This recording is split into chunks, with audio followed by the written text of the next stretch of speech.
Dominic Calvert-Lewin has joined us in the studio. Thank you very much for coming up. Is that a point gained, or did you feel that 3 might have been there for the taking? How were you in the Leeds dressing room afterwards? I think in the end it's a point gained, but I think 3 points were there for the taking, definitely. We hung in there first half, we didn't really give them too much to go off. So second half we wanted to start on the front foot, and I thought that we did that. And then, going a goal behind is frustrating, but I think in recent weeks we've shown good resilience, good character to come back into games. We'll take you back to the previous games over the last month or so in a moment, but talk us through your goal, because the man next to you has just compared you to Michael Jordan in hang time, which, you may want to take. That's fair praise. It's pretty good praise, right? He doesn't want to be compared to him. But you do ever so well. Ampadu keeps it alive for you, and then you find yourself at the back post. Talk us through your movement. I think I found it tough, to be fair. The 2 centre-halves, they were physical, and I could tell that they had instructions that when the ball was wide to get hold of me and stop me from jumping. So I tried to pick up my position offside early and come on the blind side, and thankfully Willie put a great ball in, and I was there I didn't realise I jumped that high.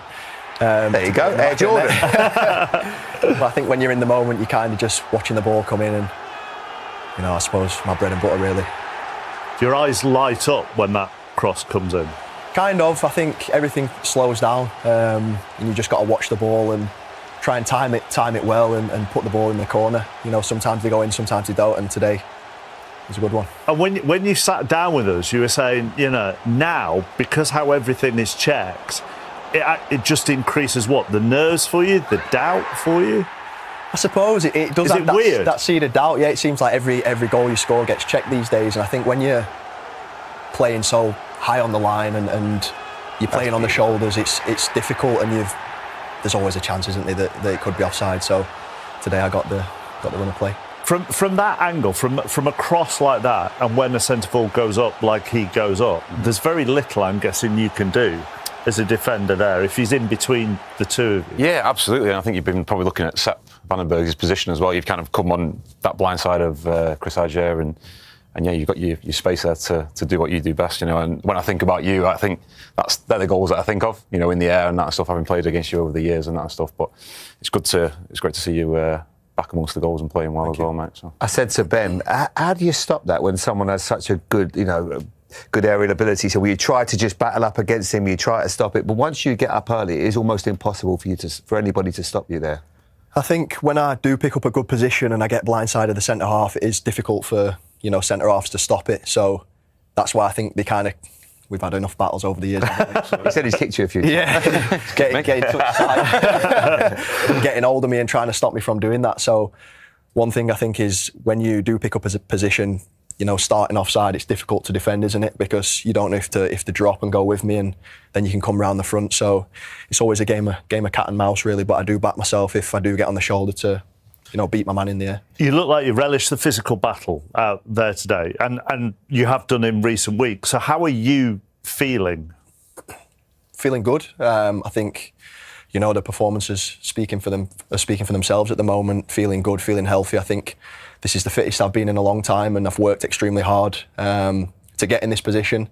When you get a certain narrative around you and you're tarred with a certain brush, it's quite hard to shake it. So for me, it was always about being mentally tough and hanging in there at certain points, and just step by step, day by day, and putting performances together. And all of a sudden the tide starts to turn, and you start scoring goals, and that's the life of the centre forward. That narrative must be really hard, because it affects you personally as an individual, obviously, but at the same time you're trying to find a club as well, aren't you? So the narrative will swirl around teams who are looking at you, and you're having to try and convince them at the same time. I suppose so, yeah, but it's all uncontrollables, and I think in football, as a player, you have to try and control the controllables, and the moment you start letting too much of the external stuff bother you, that's when you can get yourself in a rut. But I keep my circle small, my wife, my daughter, and I'm a dad, and I think that keeps me grounded, and I just try and, I think as I've got older, more mature, stay more balanced, and don't let so much of the outside stuff concern me, and focus on what I can control on the pitch, and that's what I've been doing. And that's confidence as well, Dominic. And trust in your body, I guess, comes from that as well, because you look like you're banging form, the goals are coming. Obviously, the odd tap in here and there, but that, when I think of you as a player, is vintage. When you headed it, we both went, you can't stop that. That's unplayable. Yeah, you got to be. You say you got to be in there to score them, haven't you? You know? I was going to say they do all count. Listen, anyone, I could have scored that one. The one last week, they're the better Chelsea one. They're the best ones, aren't they? They're the money makers. Yeah. But no, it's great to see you in form and feeling fit and healthy as well, because and obviously the chat is going to be 5 goals this season, the World Cup as well. Is there a little part of you that's looking at that as well? I mean, it's always the goal is to play for your country and represent your country at a World Cup. But for me, my job is to do as best as possible for Leeds United, and that's what I came here to do. Score goals at club level and just play my best football. And like I said before, control the controllables, and the rest takes care of itself, doesn't it? You as a group then, and as a team, how much did that second half at Manchester City, I know you went on to lose, but how much did that comeback change things for you as a group of players? I think you'll know there's certain moments in seasons where there's turning points, and I think that second half was definitely a turning point for us going into that tough week. And I was saying amongst the group, like we're not defined by one game, but this is a very important week, and depending on how we do this week could determine how we do going into Christmas. And I think that performance against City in the second half definitely gave us the confidence to go into Chelsea believing that we can compete at this level. I think we started the season well and then had a little wobble and we found our feet. But, we have across the board good players, top players that can compete at this level, and it's about bringing it all together and ultimately performing on a match day. And it's weird, isn't it? Because people can look at a spell of fixtures and go, my God, they're a real tough, City, Chelsea, Liverpool as a really tough run. But they can also go the other way and galvanise you in terms of belief.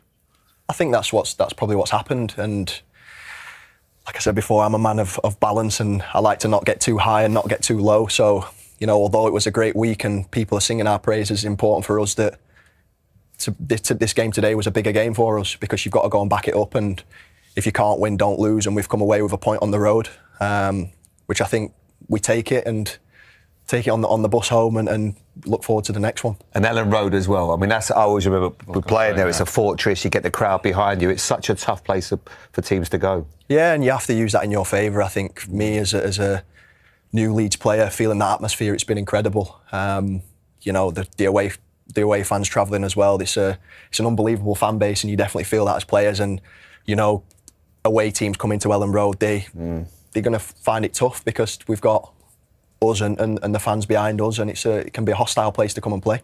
Thank you very much for coming up to see us. You haven't even had a shower yet. Obviously, you're still in your kit. So. And he's got you talk about flip-flops. Sliders. We were talking about throwing things and that when you lose, because we had Keith Andrews in and they throw flip-flops. I was like, but in the old days, we used to throw sandwiches or plates, but now it's flip-flops. Thank you very much for coming in.